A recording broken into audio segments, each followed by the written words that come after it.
گرامی، اللہ رب العزت نے اپنے نبیوں اور رسولوں کو بے شمار خوبیاں عطا فرمائی ہیں، اور یہ اپنا عقیدہ مضبوط رکھیں کہ کسی بھی نبی کے اندر، کسی بھی رسول کے اندر اللہ پاک نے کوئی بھی قابل نفرت بات، کوئی بھی عیب اور کوئی بھی خامی نہیں رکھی۔ اللہ رب العزت نے اپنے نبیوں اور رسولوں کو بڑی ہی بلند شانیں عطا فرمائی ہے۔ تِلْكَ الرُّسُلُ فَضَّلْنَا بَعْضَهُمْ عَلَىٰ بَعْضٍ۔ اللہ فرماتا ہے ان نبیوں اور رسولوں میں بھی پھر بعض کو بعض پر فضیلت حاصل ہے۔ ہمارے پیارے آقا صلی اللہ علیہ وسلم کو اللہ پاک نے سارے نبیوں اور رسولوں پر بلند مقام، مرتبہ اور فضیلت عطا فرمائی ہے۔ امام عشق و محبت کہتے ہیں سب سے اولا و اعلیٰ ہمارا نبی، سب سے بالا و اعلیٰ ہمارا نبی، خلق سے اولیاء، اولیاء سے رسول، سب رسولوں سے اعلیٰ ہمارا نبی۔ ہمارے پیارے آقا صلی اللہ علیہ وسلم سب سے اعلیٰ، سب سے عرفہ، سب سے زیادہ شان والے رسول اللہ صلی اللہ علیہ وسلم کے بعد میرے بھائیوں، جس نبی کو، جس رسول کو سب سے زیادہ فضیلت اور شان حاصل ہے وہ ہے حضرت ابراہیم خلیل اللہ علیہ السلام، جن کی یاد میں آج ہم قربانیاں کرتے ہیں۔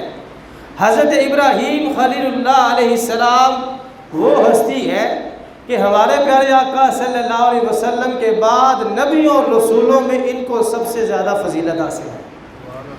اللہ پاک نے حضرت ابراہیم خلیل اللہ علیہ السلام کو بڑی شانیں عطا فرمائی ہے میرے بھائیوں، اور اتنی شان عطا فرمائی کہ حضرت ابراہیم خلیل اللہ علیہ السلام کی سنتوں کو باقی امتوں میں بھی زندہ رکھا۔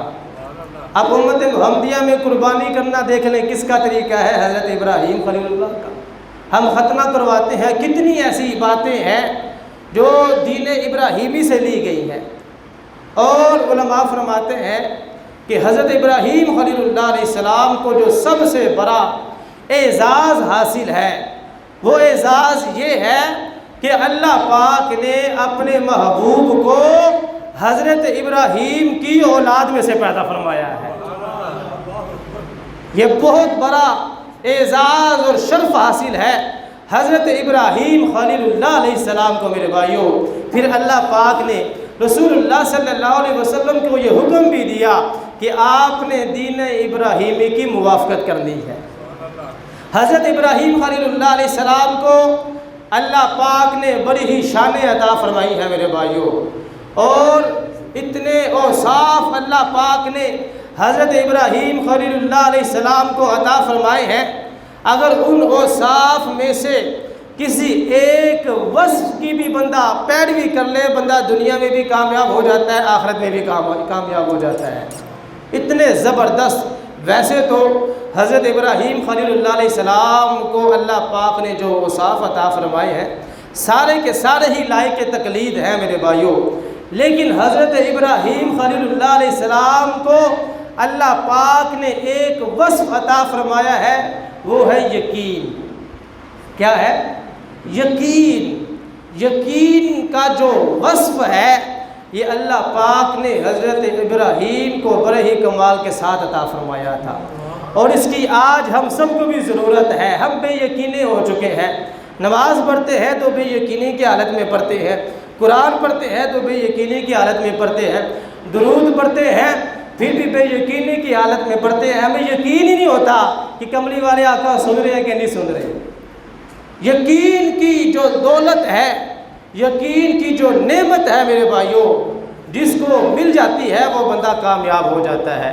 حضرت ابراہیم خلیل اللہ علیہ السلام کو یقین کا وصف اللہ پاک نے ایسے کمال کے ساتھ عطا فرمایا تھا کہ بڑے بڑے امتحان آئے، بڑے بڑی آزمائشیں آئی حضرت ابراہیم خلیل اللہ علیہ السلام پر، لیکن حضرت ابراہیم خلیل اللہ علیہ السلام نے یقین کے ساتھ ان کا مقابلہ کیا، اس یقین کے ساتھ کہ اللہ نے قرآن میں حضرت ابراہیم کی شانیں بیان فرما دی۔ یقین ایک ایسا علم ہے میرے بھائیوں، میری بات کو سمجھنے کی کوشش کریں۔ حضرت ابراہیم کی ایک خوبی ہے، اللہ پاک نے ان کو یقین کی دولت عطا فرمائی تھی۔ یقین کسے کہتے ہیں؟ یقین ایسے علم کو کہتے ہیں جس میں شک کوئی نہ ہو، کسی بھی بات کے بارے میں اتنا پختہ پکا ارادہ کر لینا کہ دوسرا خیال ہی ذہن میں نہ آئے۔ اب اللہ تعالیٰ کے بارے میں بندے کا یہ یقین ہونا چاہیے کہ اللہ پاک قادر مطلق ہے، وہ جس کو چاہتا ہے عطا فرما دیتا ہے، جس کو چاہتا ہے نہیں عطا فرماتا۔ یہ یقین ہونا چاہیے اللہ کے بارے میں کہ اللہ پاک جو بھی حکم فرماتا ہے وہ ہو جاتا ہے، اور اللہ پاک جس چیز سے منع فرماتا ہے پھر اس سے منع ہونا پڑتا ہے۔ ہمیں اللہ پاک پر اپنا یقین مضبوط رکھنا چاہیے۔ رسول اللہ صلی اللہ علیہ وسلم کے صحابہ کی مثالیں آپ کو دے کے سمجھاتا ہوں۔ یقین کتنی خوبصورت چیز ہے۔ رسول اللہ صلی اللہ علیہ وسلم کے صحابہ میں سے ایک بڑے ہی پیارے صحابی، سب سے افضل صحابی حضرت ابو بکر صدیق رضی اللہ تعالیٰ عنہ۔ سنیے ذرا ان کا کتنا یقین تھا، ان کو یقین کی دولت اللہ پاک نے کتنی عطا فرمائی تھی۔ جب کافروں نے اعتراض کیا، اوے ابو بکر صدیق تمہارے نبی تو یہ فرما رہے ہیں کہ وہ رات کے مختصر سے حصے میں معراج کر کے واپس آ گئے ہیں، حضرت ابو بکر صدیق نے ارشاد فرمایا، ان کا یقین دیکھیں، فرمایا اگر میرے نبی نے یہ بات ارشاد فرمائی ہے نا، یہ تو بڑی چھوٹی بات ہے، سرکار اگر اس سے بڑی بات بھی بیان فرما دے ابو بکر اس کی تصدیق کرنے کے لیے تیار بیٹھا ہے۔ یہ ہے یقین جو میں آپ کو سمجھانا چاہتا ہوں۔ یقین اتنا مضبوط ہونا چاہیے میرے بھائیوں، اور علماء نے تو یہاں تک فرما دیا ہے کہ جس طرح انسان کا جسم روح کے بغیر مردہ ہوتا ہے نا، ایسے ہی انسان کا ایمان یقین کے بغیر مردہ ہوتا ہے۔ جسم میں جان نہیں ہے، روح نہیں ہے، آپ کا جسم مردہ ہے، آپ کے ایمان کے اندر یقین نہیں ہے، آپ کا ایمان ہی مردہ ہے۔ تو حضرت ابراہیم خلیل اللہ علیہ السلام کو یہ وصف اللہ پاک نے عطا فرمایا تھا یقین کا۔ ایک اور مثال دیتا ہوں صحابہ کا یقین کیسا تھا۔ غزوہ بدر کی داستان پڑھ لیں۔ غزوہ بدر میں جو دشمن تھے وہ 3 گنا زیادہ تھے مسلمانوں سے، اسلحہ بھی ان کے پاس ہر قسم کا موجود تھا، اور مسلمان بے سر و سامانی کے عالم میں تھے، لیکن یقین ان کے پاس اتنا تھا۔ صحابہ عرض کرتے ہیں یا رسول اللہ صلی اللہ علیہ وسلم، بدر تو یہ کھڑا ہے، آپ ہمیں حکم دے ہم اپنے گھوڑوں کو بھی سمندروں میں ڈال دیں گے۔ یہ ہے یقین میرے بھائیوں۔ یقین کی دولت اتنی عظیم الشان دولت ہوتی ہے، اللہ پاک یہ اپنے پیارے بندوں کو عطا فرماتا ہے۔ قرآن مجید میں اللہ پاک ارشاد فرماتا ہے وَفِي الْأَرْضِ آیَاتٌ لِلْمُوقِنِينَ، یقین رکھنے والوں کے لیے زمین میں اللہ کی نشانیاں موجود ہیں۔ ایک حدیث پاک میں آتا ہے رسول اللہ صلی اللہ علیہ وسلم کے ظاہری دنیا سے پردہ فرما جانے کے بعد حضرت ابو بکر صدیق پیارے آقا صلی اللہ علیہ وسلم کے منبر پر خطبہ دینے کے لیے جب کھڑے ہوئے تو سرکار کی یاد میں رو پڑے، آنکھوں سے آنسو آنا شروع ہو گئے۔ حضرت ابو بکر صدیق رضی اللہ تعالیٰ عنہ نے ارشاد فرمایا، لوگوں جب ہجرت کا پہلا سال تھا رسول اللہ صلی اللہ علیہ وسلم نے اسی منبر پر خطبہ دینے کے لیے پیارے آقا صلی اللہ علیہ وسلم کھڑے ہوئے تھے، سرکار نے خطبہ دیا تھا، پیارے آقا صلی اللہ علیہ وسلم کی مبارک آنکھوں سے آنسو جاری تھے۔ رسول اللہ صلی اللہ علیہ وسلم یہ فرما رہے تھے، لوگوں اللہ پاک جو اپنے بندوں کو نعمتیں عطا کرتا ہے، ان نعمتوں میں سے سب سے بڑی جو نعمت ہے وہ یقین کی نعمت ہے۔ یہ حدیث ہے، سب سے بڑی نعمت کون سی نعمت ہے؟ یقین کی نعمت ہے۔ اور یہ جو یقین کا وصف تھا اللہ رب العزت نے حضرت ابراہیم خلیل اللہ علیہ السلام کو بڑے ہی کمال کے ساتھ عطا فرمایا تھا۔ اتنا یقین تھا حضرت ابراہیم خلیل اللہ علیہ السلام کا اللہ کی ذات پر، وہ منظر اپنے ذہن میں لائیے میرے بھائیوں، جب تقریباً ساری دنیا بتوں کی پوجا کرتی تھی، سارے لوگ جھوٹے خداؤں کی عبادت کرتے تھے، اس موقع پر حضرت ابراہیم خلیل اللہ علیہ السلام تنہا ان ظالموں کے سامنے سینہ تان کر کھڑے تھے اور حق کی دعوت دے رہے تھے۔ یہاں تک کہ وہ بات آپ نے سن رکھی ہے، نمرود سے مناظرہ ہوا، ظالم ترین بادشاہ تھا، خدائی کا دعویٰ اس نے کیا تھا۔ اب جب اس سے مناظرہ ہوا، بات چیت ہوئی، وہ کہنے لگا میں خدا ہوں، دیکھو میں بھی زندہ کرتا ہوں، میں بھی مارتا ہوں۔ یہ پورا واقعہ قرآن مجید میں موجود ہے۔ حضرت ابراہیم خلیل اللہ علیہ السلام میرے بھائیوں تنہا وقت کے ظالم بادشاہ کے سامنے کھڑے ہیں اور حق بیان فرما رہے ہیں۔ اور جب ان ظالموں نے دیکھا کہ دلیلوں کے ساتھ کام نہیں چل رہا، ان ظالموں نے پھر یہ منصوبہ بنایا کہ حضرت ابراہیم خلیل اللہ علیہ السلام کو آگ میں جلایا جائے گا۔ اب یہ کام کرنے کے لیے حضرت ابراہیم خلیل اللہ علیہ السلام کے ساتھ یہ کام کرنے کے لیے میرے بھائیوں انہوں نے ایسی جگہ کا انتخاب کیا جس جگہ کی دیواریں 90 فٹ اونچی تھی۔ کتنے فٹ اونچی تھی؟ 90 فٹ اونچی دیواریں تھی۔ ایسی جگہ کا انتخاب کیا اور پھر بادشاہ نے اعلان کروا دیا، اس نے کہا سارے شہر کے لوگ لکڑیاں جمع کرنا شروع کر دیں۔ اور بادشاہ نے پھر یہ بھی کہا جو بندہ لکڑیاں جمع کرنے میں سستی کرے گا یا لکڑیاں جمع نہیں کرے گا اس کو بھی اس آگ کے اندر جلا دیا جائے گا۔ حضرت ابراہیم خلیل اللہ علیہ السلام کو اب ہوا کیا، پورا مہینہ میرے بھائیوں تیاری ہوتی رہی، لکڑیاں اکٹھی کرتے رہے وہ کافر۔ کس کو جلانے کے لیے؟ حضرت ابراہیم خلیل اللہ علیہ السلام کو۔ لکڑیاں جب اکٹھی ہو گئی، پورا مہینہ کافروں نے بڑے زور و شور سے تیاری کی۔ جب وہ 90 فٹ دیواریں اونچی ساری لکڑیوں سے فل ہو گئی، پھر وہاں پر آگ کو جلایا گیا، شعلوں کو بھڑکایا گیا۔ میرے بھائیوں اس آگ کی تپش اتنی تھی، تاریخ کی کتابوں میں لکھا ہے کہ اس آگ کے اوپر سے فضا میں کوئی پرندہ بھی اگر گزرتا تھا وہ بھی جل کر نیچے آ جاتا تھا، وہ بھی جل جاتا تھا، اتنی اس کی تپش تھی۔ کیسی ظالم آگ انہوں نے جلائی تھی حضرت ابراہیم خلیل اللہ علیہ السلام کے لیے۔ آگ جلانے کے بعد انہوں نے ایک مشین جس کو منجنیق کہتے ہیں، پتھر پھینکنے والی یہ مشین ہوتی ہے، اس مشین کو ایک بلند جگہ پر رکھا اور حضرت ابراہیم خلیل اللہ علیہ السلام کو اس مشین میں بٹھا دیا آگ میں پھینکنے کے لیے۔ جب حضرت ابراہیم خلیل اللہ علیہ السلام اس منجنیق میں بیٹھ گئے، کتابوں میں لکھا ہے انسانوں اور جنوں کے علاوہ ساری مخلوقات نے یک زبان ہو کر اللہ کی بارگاہ میں عرض کی، یا اللہ اس دنیا میں صرف ابراہیم خلیل اللہ علیہ السلام ہی تیری عبادت کرنے والے موجود ہیں، یا اللہ ان کو تیری عبادت کرنے کی وجہ سے آگ میں جلایا جا رہا ہے، یا اللہ ہمیں اجازت عطا فرما ہم ابراہیم خلیل اللہ علیہ السلام کی مدد کے لیے جائیں۔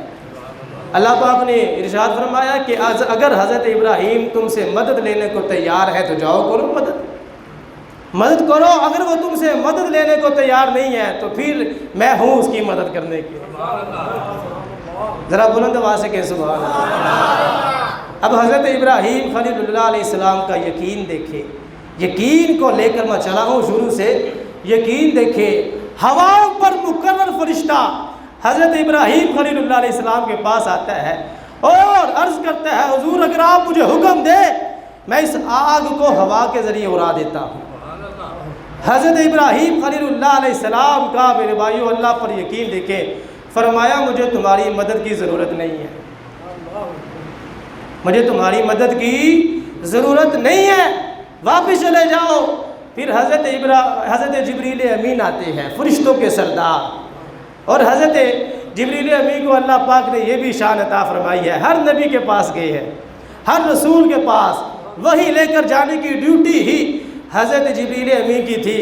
اور مزے والی کمال والی بات یہ ہے کہ کسی نبی اور رسول کے پاس حضرت جبریل امین 4 مرتبہ گئے ان کی زندگی میں، کسی کے پاس 10 مرتبہ گئے، کسی نبی اور رسول کے پاس حضرت جبریل امین کی جو حاضری ہوئی وہ 10 مرتبہ 15 مرتبہ 20 مرتبہ ہوئی، لیکن ہمارے پیارے آقا صلی اللہ علیہ وسلم کو اللہ پاک نے یہ شان عطا فرمائی، فرشتوں کے سردار نے جبریل امین نے سرکار کی بارگاہ میں کتنی مرتبہ حاضری دی؟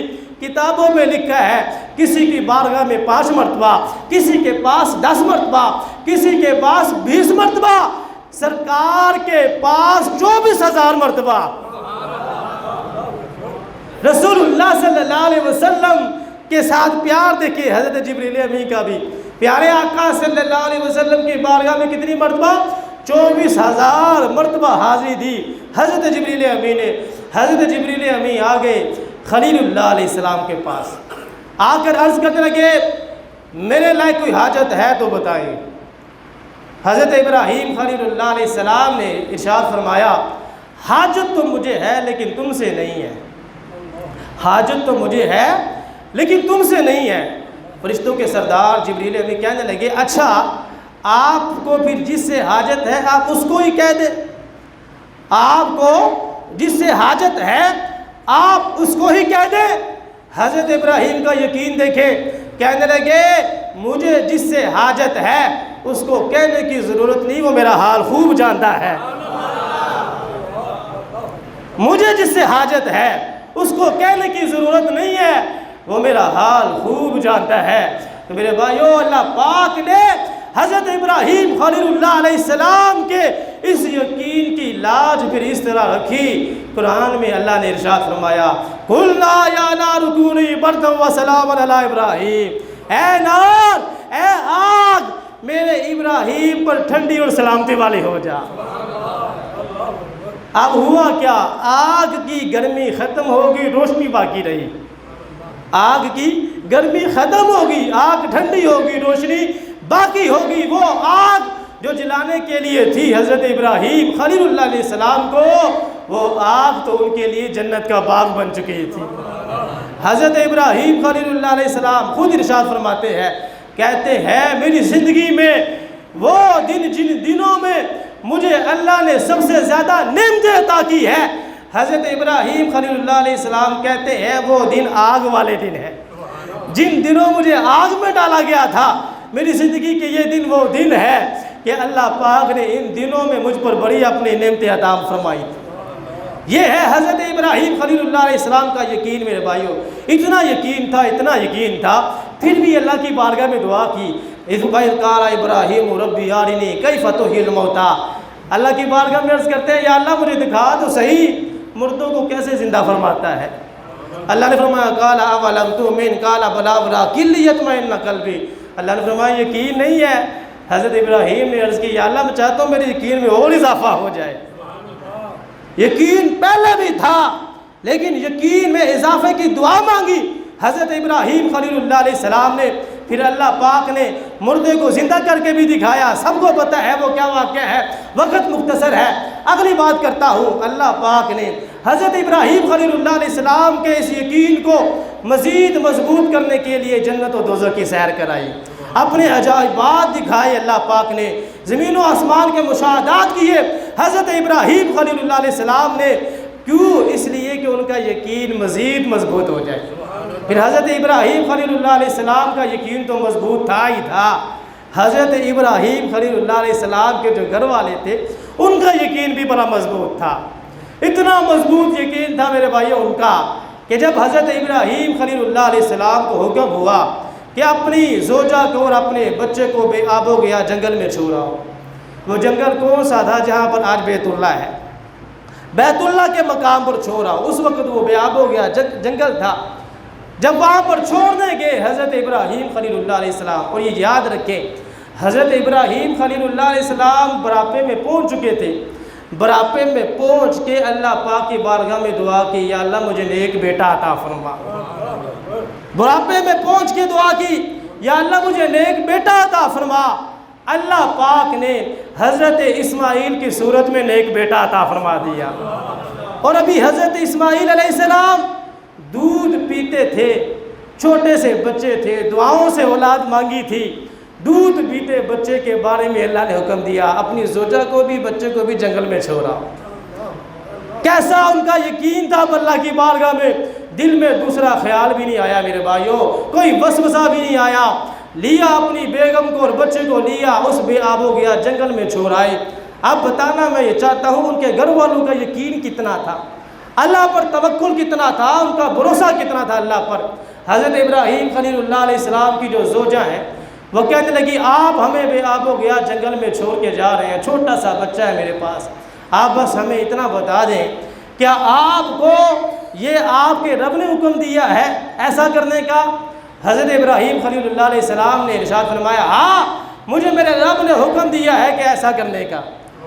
اب سنیے ذرا حضرت اسماعیل کی والدہ کی بھی کیا شان ہے۔ حضرت ہاجرہ سلام اللہ علیہ بیان کرتی ہیں اگر آپ کو آپ کے رب نے یہ حکم دیا ہے تو پھر جائیں خیر و عافیت کے ساتھ، جب یہ رب کا حکم ہے تو پھر ہر چیز ہی سلامت ہے۔ آپ کی زوجہ کہنے لگی ہمیں یقین ہے کہ اللہ پاک ہمیں کبھی بھی ضائع نہیں فرمائے گا۔ یہ ہے حضرت ابراہیم خلیل اللہ علیہ السلام کا یقین۔ ابھی عمر کتنی تھی بچے کی؟ دودھ پیتا بچہ، کتنی آزمائشیں، کتنی مصیبتیں، کتنے امتحانات۔ یہی بچہ جب 13 سال کی عمر کا ہوا، کتنے سال کی عمر کا؟ 13 سال کی عمر ہوئی حضرت اسماعیل علیہ السلام کی، اللہ پاک نے حکم فرما دیا میری راہ میں ذبح کرو اپنے بیٹے کو۔ اب کیا ہوا؟ باپ بیٹے کو لے کر چلا گیا ذبح کرنے کے لیے۔ بیٹے کو بتایا مجھے اللہ کا حکم ہے ذبح کرنے کا۔ بیٹے کا یقین دیکھے، بیٹا کہتا ہے قال یا ابت افعل ما تؤمر ستجدنی انشاءاللہ صابرین۔ بیٹا کہتا ہے ابا جی اگر آپ کو یہ میرے رب نے حکم دیا ہے تو پھر خوشی سے یہ آپ رب کا حکم پورا فرمائے، انشاءاللہ آپ مجھے فرما بردار بیٹوں میں سے پائیں گے۔ حضرت ابراہیم خلیل اللہ علیہ السلام کو اللہ پاک نے یقین کی دولت عطا فرمائی تھی، آپ کے گھر والوں کو بھی یقین کی دولت عطا فرمائی تھی۔ میرے بھائیو، حضرت ابراہیم خلیل اللہ علیہ السلام کی عظمت و شان کی کیا کہنے، ابھی 7 سال عمر تھی حضرت ابراہیم کی۔ کتنے سال؟ 7 سال حضرت ابراہیم کی عمر تھی۔ اللہ پاک نے فرمایا اسلم، اے ابراہیم میری فرما برداری کا